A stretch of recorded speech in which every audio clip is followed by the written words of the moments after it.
ڕاگەیاندنی کۆتایی سێهەمین کۆنفرانسی گوتاری چەپ لە کوردستان. لە ڕۆژی 2 مانگی سپتامبری 2023 سێهەمین کۆنفرانسی گوتاری چەپ لە کوردستان بەڕێوەچوو. لەم کۆنفرانسەدا وێڕایگەلێک باس و خوێندنەوەی بەنرخ لە مڕدۆخی سیاسی ئێستا و چۆنیەتی بەهێزکردنی گوتاری چەپ لە ڕۆژهەڵاتی کوردستان بەشداربووان بە شێوەی تایبەت زەختیان خستە سەر گرنگی پشتیوانی لە خواستەکانی شۆڕشی ژینە و ئەو بزوتنەوە کۆمەڵایەتیەی کە لە ماوەی 1 ساڵی ڕابردوودا هاتووەتە گۆڕەپانی خەبات.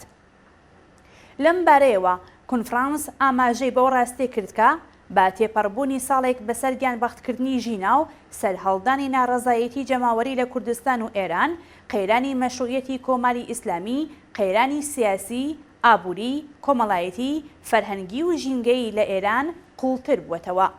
ئەم ڕژیمە ڕێگایەکی بۆ دەربازبوون لەم قەیرانە هەمەلایەنە لە بەردەمدانیە و تەنها بە ئامڕازی تونند و تیژی دەسەڵاتی خۆی ڕاگرتووە.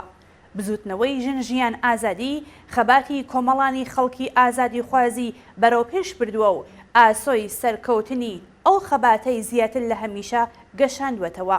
ئەم بزوتنەوەیە هاوکات پێگەی ژنی لە ئاستی کۆمەڵگادا بە چەند قات بەرز کردوێتەوە و پەیوەندی کۆمەڵایەتی پیا و سالارانە و باوک سالارانەی بردوێتە ژێر پرسیار.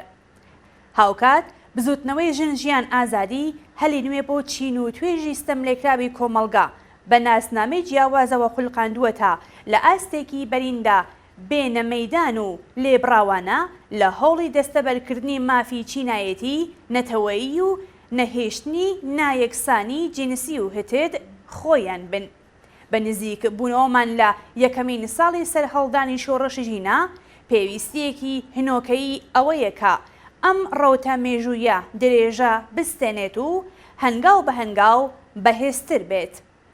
لە ڕووی ئاوا خوێندنەوەیەک بەشداربووان لە سێهەمین کۆنفرانسی گوتاری چەپ لە کوردستان لەسەر گرنگی درێژەی هەوڵەکان بۆ بەهێزکردنی گوتاری چەپ و بەرفراوانترکردنی پشتیوانی لە بزوتنەوەی ژینا و خواستە ڕەواکانی خەڵکی کوردستان پێداگریان کرد. سێهەمین کۆنفرانسی گوتاری چەپ لە کوردستان 2 سپتامبری 2023